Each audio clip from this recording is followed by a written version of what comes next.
Deleted Station, September 12, 1977. We had 3 questions for Seth. First, we were concerned about Jane's continuing eye sinus condition, the protruding and drainage. We didn't want it to become a lasting thing. What we wondered was necessary to bring about a reasonable remission. Second, something about Jane's Turkish life. Seth mentioned this in the last deleted session. I wondered if there could be clues there related to Jane's symptoms. Third, something about my Roman life in the 1st century AD. Although Seth discussed reincarnation in the last regular session, he gave nothing on that life per se. I was curious. We were visited after supper this evening by Lino and Anne. As we waited for tonight's session, Jane said she thought that Seth was organizing material about the 4 of us, all years together at 458 West Water Street and the flood of 1972. But that when we decided upon the questions listed above, Seth changed his tactics. He began to organize that material instead, reorganizing what he had already planned in order to put it all together. As Jane put it, she could feel the process. I suggested to Jane that she make some notes about the phenomena. She said, "Now, good evening. I was going to give you some material that you could use, with some name changes, in an appendix for my latest book." Ralph said, "Okay." She said, "Instead, as Ruber supposed, I will reorganize that material somewhat, so that some of your questions are also answered. Give us a moment." They are biological families. There are also all kinds of other groups which are not necessarily family substitutes, but different kinds of families. Social organizations, clubs, and other frameworks, of course, to some extent apply here, and supply for many people frameworks in which certain relationships can be encountered that are specific, limited in some ways, perhaps to certain specific interests, and yet they give a sense of belonging. All societies are different. The tenants at 458 at one time formed a kind of family, and to some extent that relationship continues. As far as the 2 of you are concerned, with Anne and Lino, you remember past tenants together, as people recall distant or dead family members. And in particular, you chose the conditions of the flood and took part in a joint history. To some extent, you all have characteristics that are similar, while of course there are differences. In one way or another, however, you have not accepted the traditional social roles. Neither Anne or Lino married. You married, but not at the usual age. Later. You did not have children. Lino and Anne also have a certain stubborn independence. When they look at your relationship with Ruber, they still assure themselves that it is, after all, not the traditional marriage. I will at some time go into the reasons why all of you chose that house and the flood situation, for it fit into your joint and private purposes. The wars were also involved. They served as house parents to some degree. In Turkey, you dealt with an order rather than a family, a tribal order, so to speak, with males predominating. It was of a religious and warlike nature, in which the sword predominated. Women had no part to play. Ruber was the leader of such a group, and you were what could be considered his lieutenant, or closest at hand. The group was given to mystical practices, in which the dictates of Allah were followed, but also those dictates were enmeshed with some old Jewish practices and beliefs. Moses was considered a saint, for example. The sect was a strange mixture of Mohammedanism, Christianity, and Judaism, but it went under the banner of Mohammedanism and considered Christians in conventional terms as enemies. The Jews were sometimes considered allies and sometimes not. It was a rich pageantry of beliefs, almost an Oriental Christianity, despite the fact that the Christians were considered the true infidels. Ruber was used to the unbridled use of power, and at least among the sect, his word was law. Reincarnation was also part of the belief structure.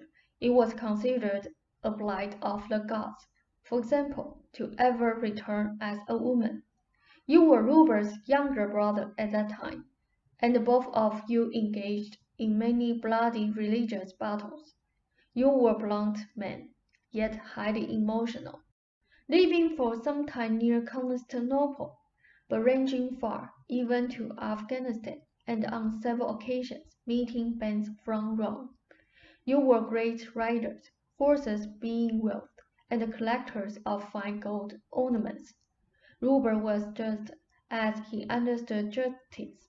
To some extent, he felt it a countdown to be born as a woman, well noted as Jane.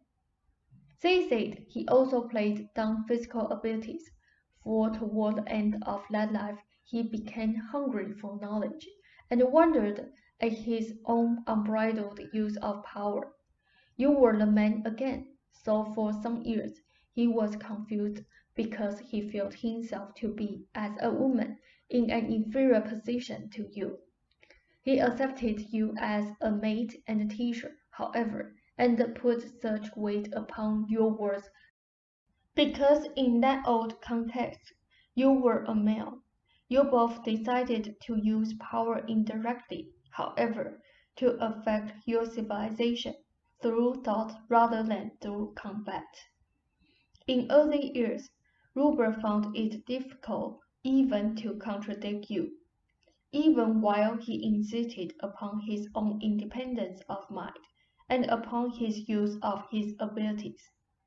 At times, however, you refused to lead in this life when circumstances might have warranted a more active role at particular times, because in that previous life you would not buck Ruber, and because you also were more cautious this time about the use of personal power.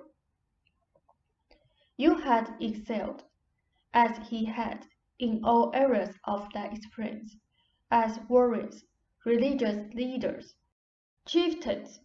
In this life, therefore, you always felt sorry for those you felt could not achieve, and often held back your own abilities or criticisms for that reason. You have been hard on yourselves, for you were used to the instant recognition of your peers, and accepted none as your superiors.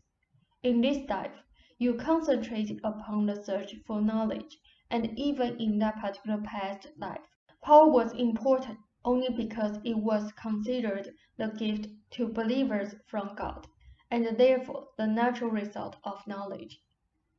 In many ways, then, you have refused to show others your true presences, except through the books. Yet through the books you obtain followers, though you say you do not want followers. Of course you do, to a certain extent. You do not want blind followers, as once you had them, but you do want to create your own kind of inner civilization, and you are.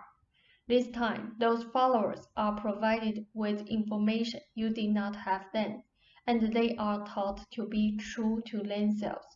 They are told not to be cruel or fanatical, not to die for the sword, or by the sword. Yet they look to you. Rupert became overly cautious, however, and your own attitudes helped. To some extent, you felt, both of you, that a woman, gifted, needed greater protection.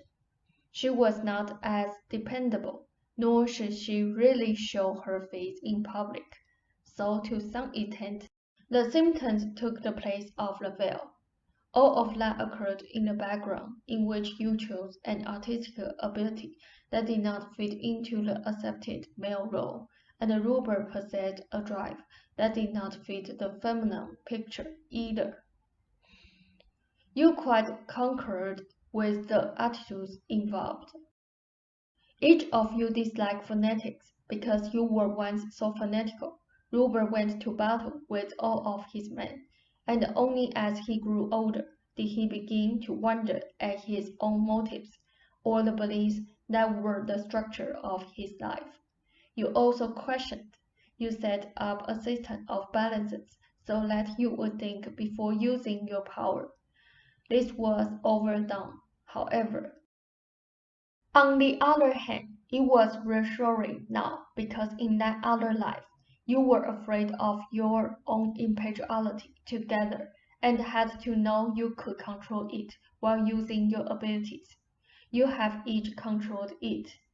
There is no need then to further show yourselves that you can indeed be understanding and compassionate leaders. In that joint venture, it made little difference which of you accepted the role that would in one way or another prevent the both of you from misusing power, for the one role would be passive while the other was active. You simply decided to know what you were doing this time, and an over-conscientiousness on both of your parts, that you two ran in your joint spontaneity. Rupert's condition in late years would fluctuate. You would use it, the two of you, as a measuring yardstick. If he began to improve considerably enough, particularly a few years ago, you would instantly, Joseph, be connected and guarded, instead of being thankful. When he began to go out again, you became frightened and felt that everyone noticed his condition. After all, the two of you rode horses at the head of the pack. On those occasions when he improved and you did not become negative, then he instantly became frightened and negative himself. On other occasions when he improved, you began with a variety of assorted symptoms of your own, as if to say, one of us must do it, and he would think, well, I had better keep things as they are. Better that one of us at least should be happy. This time you have maintained your health equilibrium, and you have not become negative. Rupert's improvement has been steady but guarded, as he watches for your attitude, and to make sure that it is indeed safe now. To some extent, I do not want to overstate. You initiated the procedures years ago and decided you would not be the one. Now Rupert could have refused that role also. Nothing said that either of you had to accept it. Give us a moment. Partially it was the belief that women were more vulnerable, and the social conditions, Darwinian and Freudian concepts, that led him to accept that position, and all the material I have given fits in here. There was also the feeling that contemplation and action were self-contradictory. You also both felt that you needed isolation from society and a position from which you could examine it with some solitude, while still maintaining contacts, and while still affecting it through your works.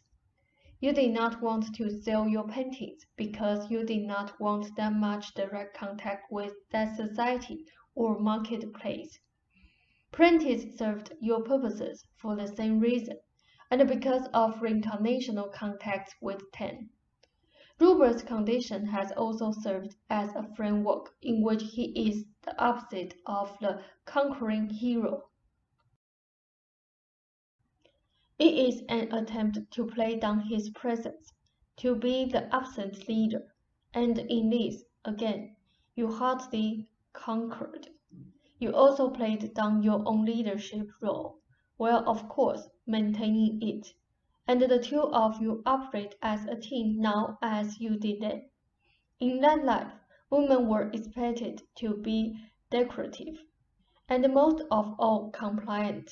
So in his relationship to you, when Ruber felt decorative or compliant, he felt you would have no use for him.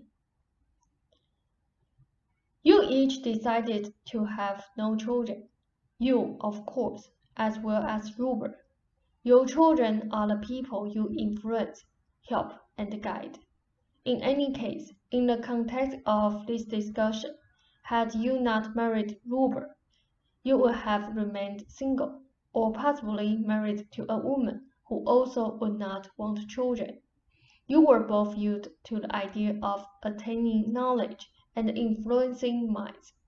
In the Turkish life, that meant following Allah and the dictates of holy battle.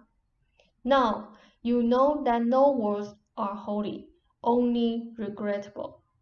In that life, you did not understand, however, the true independence of men's minds. You went overboard, trying to influence their minds and not influencing their minds at the same time in this life, lest they follow you blindly. Very briefly, as a Roman, you pretended to be a follower while you were a man of rank in the military. You had no belief in the conventional gods, yet you were supposed to be conquering lands in their name. You traveled even to Africa. You had a disdain for leaders as liars and of the masses as followers, and so you were always in one kind of dispute or another with your fellows, and even with the authorities. You were of a querulous nature, yet highly curious, and again physically involved. Your curiosity did not involve philosophies, but had to do with the physical world, and particularly with its water passageways, an interest that did indeed find you and the Caribbean later in either the 14th or 15th century, directly involved with piracy, and I believe with some controversy involving the French government at the time. Take your break. In connection with the Turkish life, you decided upon certain handicaps this time. You were the adored sons of a Turkish chieftain, following the social patterns of your times, gifted at birth with power and position.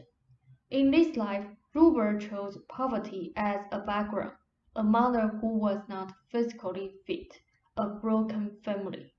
You chose parents who in their way were culturally deprived, ignorant of fine music or literature, and temperamentally poor apart. Then you chose a prime ability, not overly valued by society. When the two of you took up together for the reasons given, you decided upon a further handicap, though you had not specifically chosen one. You were the elder this time, where before you were the younger. Ruber looked up to you in those days, as once you looked up to him. There is no need for a handicap of any kind. You both also had from other existences strong drives toward privacy and secrecy.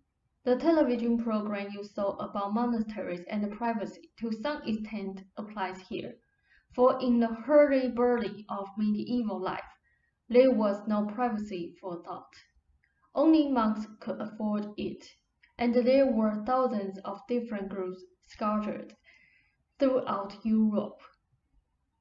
There were equally as many long-forgotten communities, in which hermits of every sect imaginable squatted in caves in given areas.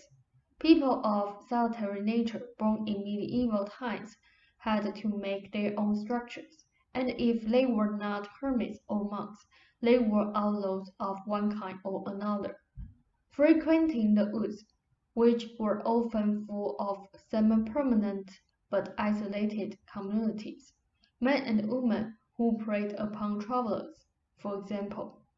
In some ways, the monks and the outlaws had much in common, a desire for privacy, a bent for independence, an unconventional curiosity, and yet a need for some kind of communal existence.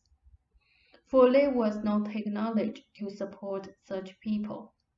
Often, there was little difference between the outlaws and the monks, and the fanatic, roving bands of monks often went through isolated communities or farmlands with a vengeance. You both had existences in which you combined the traits of each in medieval Europe. Sacred manuscripts were often stolen from one monastery and taken to another, where they were exchanged for the goods of this world and for sanctuary. Some of those experiences led you both to desire a certain privacy while remaining in the midst of a community, and here again, Rupert's condition came into service, giving you a built-in reason for not going out into the world. He is obviously more restricted in that regard, but neither have you had a woman you had to escort. So your times were spent thinking, writing, exploring the nature of reality, and affecting society, while not being affected by it according to your concepts and beliefs. More than this, people come to you, as befits your Turkish condition. You do not go to them, nor do you set up a school for fools again, according to your beliefs and concepts. To some extent, then, the situation has served you both well for years. Rupert finally became so depressed, however, about the symptoms that his work was involved, an intolerant situation, presenting an instant dilemma. Neither of you really means not traveling, not going on tours, or not mixing with the world. You became embarrassed at Rupert's condition when others saw it, and you finally became alarmed when you wondered how much the body could put up with. Above all, neither of you wanted the condition to worsen. That is where you drew the line. No condition is stable, but ever-changing. The entire system of beliefs was based upon, again, fear of the spontaneous self on both of your parts. Fear that it would lead you where you did not want to go, as if you and it were separate things, or as if its intents were by nature so divorced from your own that you must set up barriers against its expression. Except in certain acceptable areas, Rupert became the spontaneous one to both of you, therefore the one who must use controls. You became the disciplined one to both of you, which means, of course, that you also impeded your spontaneity. The mind cannot be fully used when it is used at the body's expense. You have gone along with Rupert's improvements. You are beginning to actively encourage it. Your suggestion to Rupert involving touch is highly important and represents growing understanding on your part. To some extent or another, you each feel that the world is insane. With his literal mind, Rupert took protection against it, and found in your apartment and home what he hoped would be a safe sanctuary in monastic terms, where each of you could learn and grow. On purposes, you both agreed. Carried to extremes, however, the condition became alarming. This is why improvements are occurring, and because you each are beginning to realize that there is a natural world out there for the world of nature to which both the soul and the body relate. Your protections have been against the social world, but in the extremes, you end up losing an important part of the nature world as well. If you really do understand that you live in a safe universe, you need no such protection. If you emphasize your nature selves and your relationship with the dusk and the dawn, and with the earth itself, you will feel free in that nature world. Give us a moment. The ice and the silence will clear up as you understand what I am saying. The silences were not as noticeable before, for the backlog of congestion had caused crystallizations that lodged in tissues. These now become soft and drain away. The entire session, if you understand it, will help. In healing, hot water that is steam can accelerate the process. Though the ice may initially feel fuller, the material will loosen more quickly, but it will then have to drain. Otherwise, entire bodily relationships are changing, but he needs confidence that I hope this session will give him. The library again is important, and because of your joint participation and purpose. Encourage him toward physical activity of a kind that in his physical condition challenges him enough, but is not beyond his physical means. This is important. Do not think again in terms of absolutes, but of improvement from where he is, and use your creativity there. This is important. I bid you a fond Turkish good evening. Ralph said, "Thank you very much," Seth. They said, "Take this letter to heart." Ralph said, "Yes,